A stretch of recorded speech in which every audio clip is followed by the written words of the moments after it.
Hi, this is The Greatest Story Ever Played. I'm Dan, and today I'm going to be talking about NFL Blitz. So, of course, this is outside of the realm of stories, but this is a game I really enjoyed in my childhood, and I've been replaying a little bit recently, and decided this could be a good one to share with you guys and share about my experiences and such. Cool. All right, so description for this game is no refs, no rules, no mercy.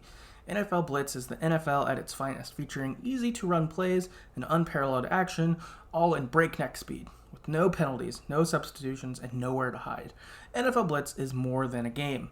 It's an NFL highlight film, fastest football gameplay ever with easy-to-learn arcade-style play, simple point-and-click-and-shoot passing. In season mode, you can play the real 1998 NFL football schedule. You might play in the rain, snow, or mud. Don't forget about those night games. Secret players and tons of power-ups, wild camera action will keep your adrenaline pumping. All right.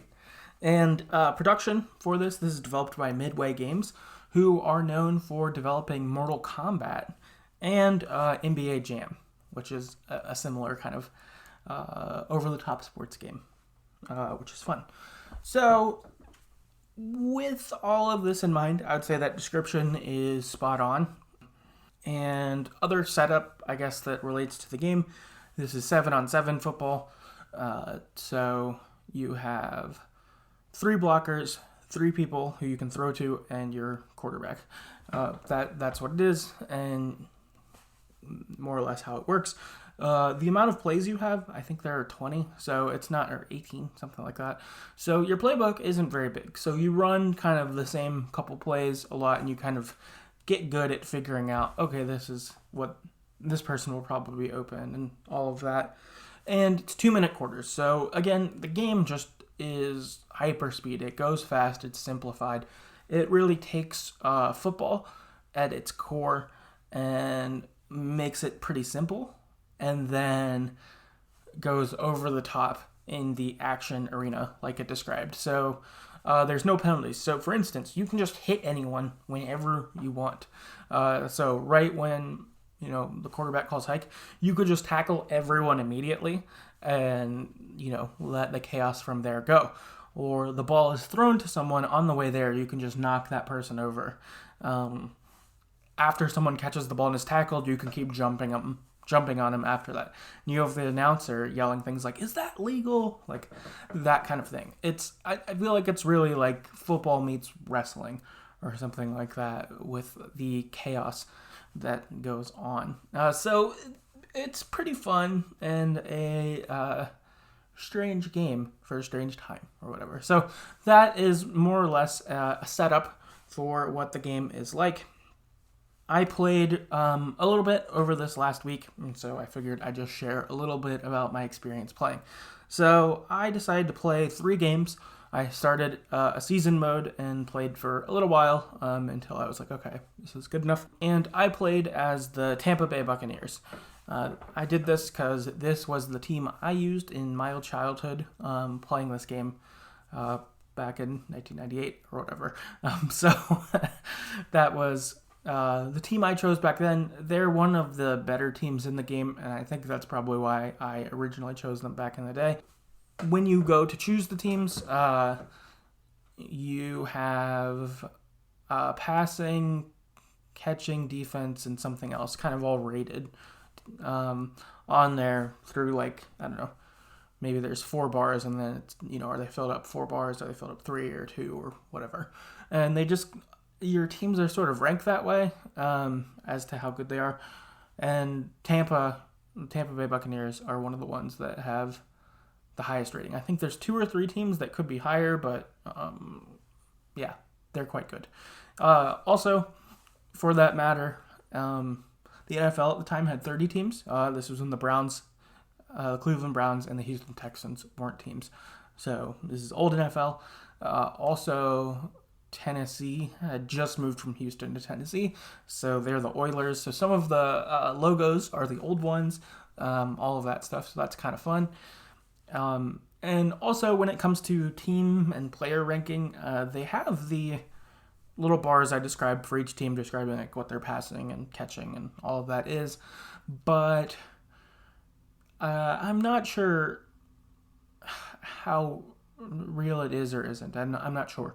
When I play, it doesn't seem like any player's skills are particularly different than anyone else's. I'm sure there are little things where it's true, but in playing, it doesn't really feel that way to me.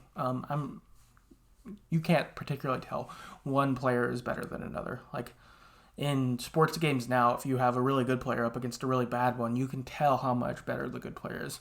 Here, I couldn't tell as much. So anyway, sorry, that was a lot of preamble still. Decided to play 3 games as the Tampa Bay Bucks. And the first game I played, I got crushed by the Minnesota Vikings. Things just went disastrously. I just didn't do well, had a lot of turnovers, and just got crushed. And I was like, okay, this was a bad re-entry into this series. I just got killed. But then the second game, it was the opposite. Instead, I crushed the Green Bay Packers. Everything was going my way. I was playing really good defense. They were having a hard time scoring. I was having an easier time scoring. I put up a lot of points, all of that. And I was like, okay, how did this happen? What is this game? Like, how did I do so poorly and then so good? And so then I played a third game to be like, okay, where do I kind of stand? And on the third game, I lost to the Bears, the Chicago Bears, on the last play of the game. There was like 5 seconds left, and I decided to play a little more aggressive than I should have. They got a pass off, and they scored as time was expiring, and I was like chasing his guy, trying to tackle him, and kept missing, and game over, I lost, which was heartbreaking, but also I think it just shows kind of the chaos of the game. One specifically chaotic instance that happened in that game against the Bears was there was a play where I threw an interception, and while the Bears guy was returning it, one of my guys hit him really hard, and that guy fumbled the ball, and I got the ball back. And then it started back over as first down for me. So it was just total chaos. Like, I blew it, then they blew it, and now I'm back. Just chaos. This game is strange in how it is. So that was some experience playing it actually this week. So I think kind of from there, beyond the recent experience now, I've got some sort of, I don't know, more big picture thoughts about the game. So first one is that this game is really from a different time when you think about licensing and sports. So this has the real NFL license. It has real players in it. It has real team names, like all of that stuff. But also at this same time, the NFL had Madden going, which still goes today. But then another game called NFL Quarterback Club, which is similar to Madden, but also no longer exists. I think later on NFL 2K came out, but I don't know if Blitz or QB Club. I don't remember the overlap there. But that's something that's pretty unique, I would say, from this era of time, though, is that the sports leagues would be fine licensing their stuff to other games, and so there was just a bunch of different ones. So, right, this one is obviously pretty different than a real football game. It's, wrestling, chaos, fighting with football sort of thing all together versus, something like Madden is more, I don't know, quote unquote technical or something like that. More like real football than this is.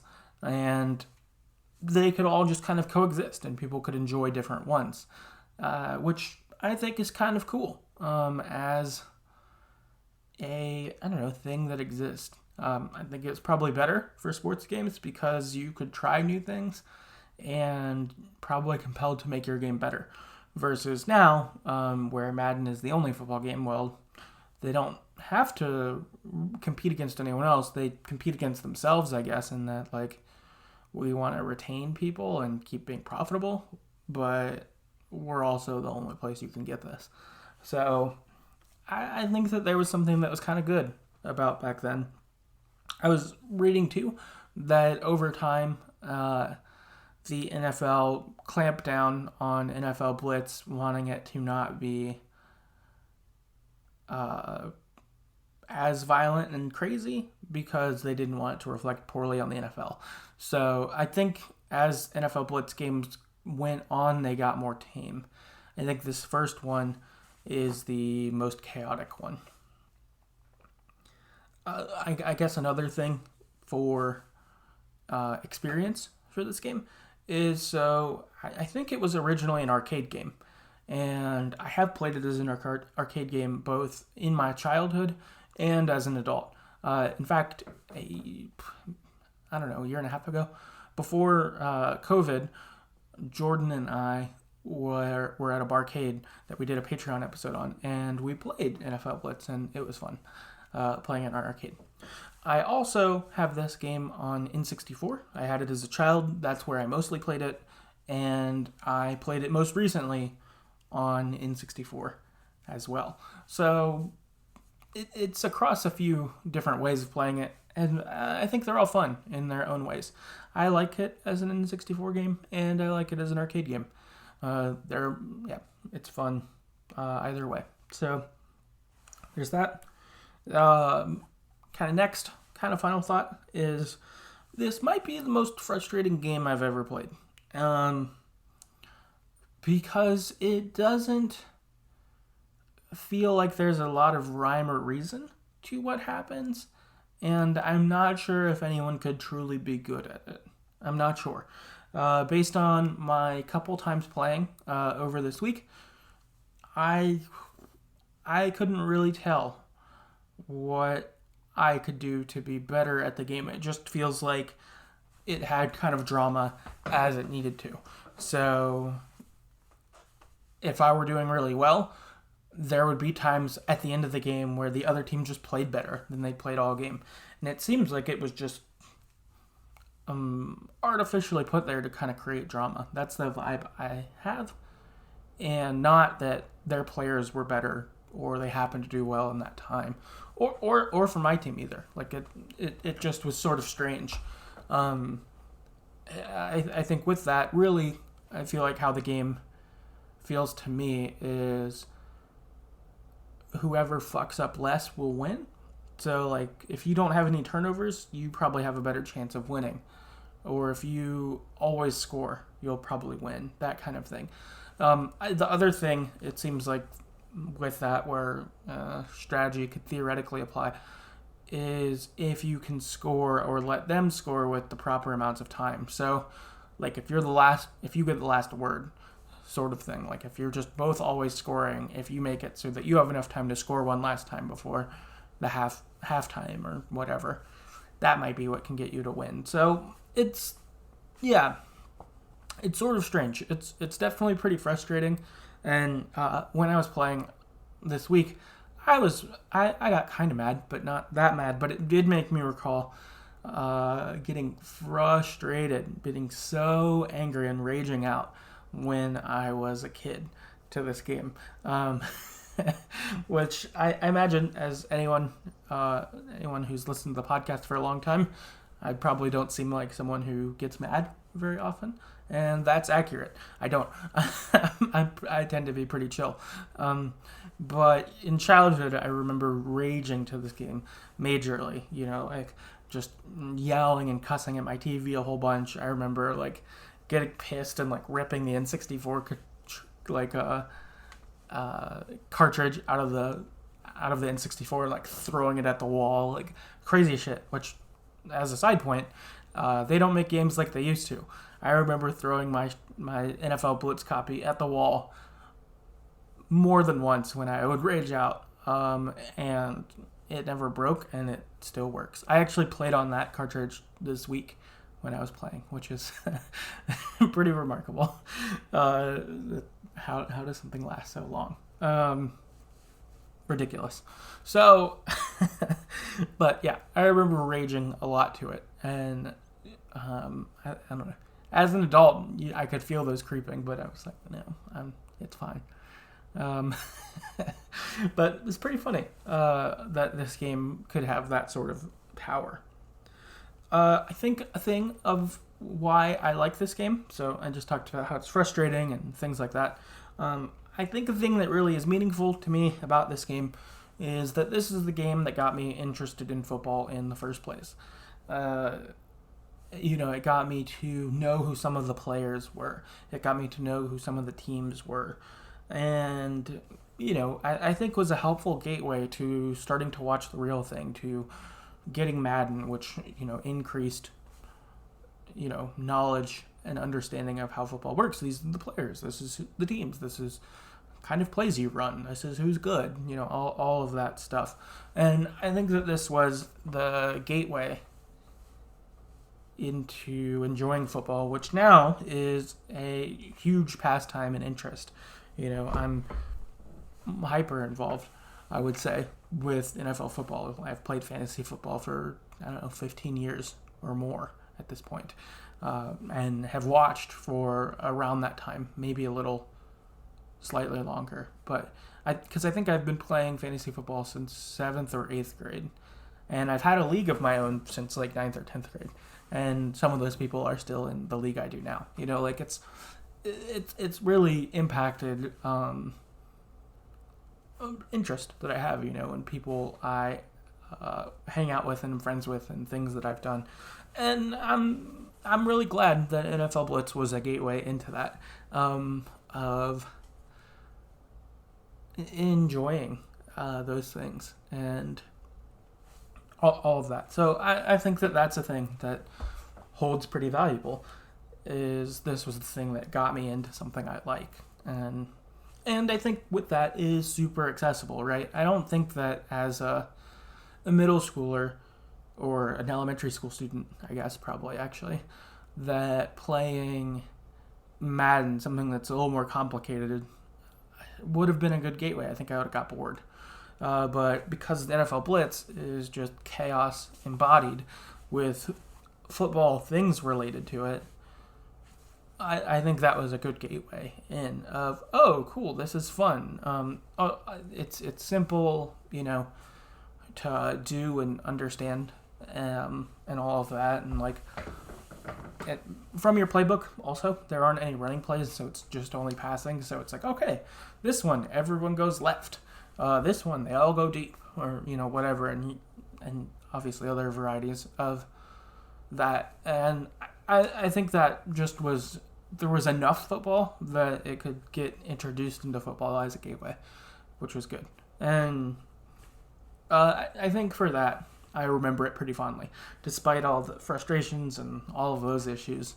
I would say definitely find it meaningful. It was fun to pick up a little bit this week, and was definitely fun to play at the bar with Jordan back in the day, all of that stuff. And is fun in that regard. I think if you go to a barcade, and this game is there, definitely play it. It's fun. It's worth playing. And it's pretty quick too. It's not a long time. So, yeah. All in all, remember it pretty fondly. Also, a weird bit of trivia I found out about while I was playing is that there are kind of cheat codes that you can do for mostly football things. So, like, no interceptions, unlimited turbo, stuff like that.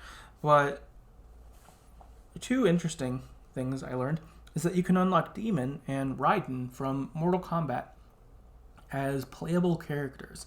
I didn't do this because I read about it after I played, but I'm guessing that maybe your quarterback is Raiden then, or something like that. I don't know. They also had cheat codes where you could unlock like players that were all the people that worked on the game, which I thought was fun. But that also brought just sort of a trippiness of remembering codes. I remember growing up in the N64, and I think probably when I had a PS2 even too, but that cheat codes were huge in games back then. And I remember going onto websites and just printing off pages of cheat codes for games I played so that I could be like, okay, what can I do in GoldenEye or whatever. And I thought that was kind of fun. I remember it feeling like the holy grail, like, oh my gosh, I found the cheat code website for GoldenEye or NFL Blitz or whatever. And yeah, that was like, oh wow, I found this on the internet. Google, I guess we didn't have Google, probably going on Yahoo or something like that, which I thought was funny and also brought back some memories seeing that there were cheat codes for this game. So I thought that was fun as well. And kind of cool that, Midway just owned both of these. So they're like, cool, let's just make this crossover because we can. There are our properties. It makes me think that video games probably were just pretty different then than they are now. Which is kind of cool. I mean, I'm glad we have video games the way they are today, and I think that's really great, but it was just kind of interesting to see or think. Cool. Yeah, I guess that is really everything I've got to say about NFL Blitz. If you've played NFL Blitz and want to talk about it, hit me up. I'd love to talk about it. Also, if you've never played NFL Blitz, again, watch for it in a barcade or something like that and go play. Even if you don't like sports, again, this game is just silly chaos, and there is some fun to have to it, especially if you're choosing not to take it seriously. Because, again, I'm not sure if you can actually be good at this game. I can't tell. If you have an answer to that, too, I'd actually want to know that. Can you be good at this, and what do you do? But, yeah, all in all, that is our episode. If you'd like to talk more, hit me up on Twitter at StoryEverPod. Our website's TheGreatestStoryEverPlayed.com. That's where we have access to all of our episodes we've done on story-driven games almost entirely. I have one football one called Pro Football GM. That's about a little Android game. If you want to hear me talk about sports more, that's there. But most of them are story-driven games. Yeah, check that out. Also, wherever podcasts are, that's great. I mentioned earlier, we have a Patreon. Our Patreon is at patreon.com/TheGreatestStoryEverPlayed. For as little as $1 per month, that will get you access to monthly bonus episodes we do that are topical, where we hit up a variety of things. So there was one where we went to Old North Arcade, where Jordan and I played a bunch of arcade games and then talked about it. We did one about our favorite Pokemon. We talked about The Mandalorian Season 1. So there's been sort of a variety of stuff there, if that interests you.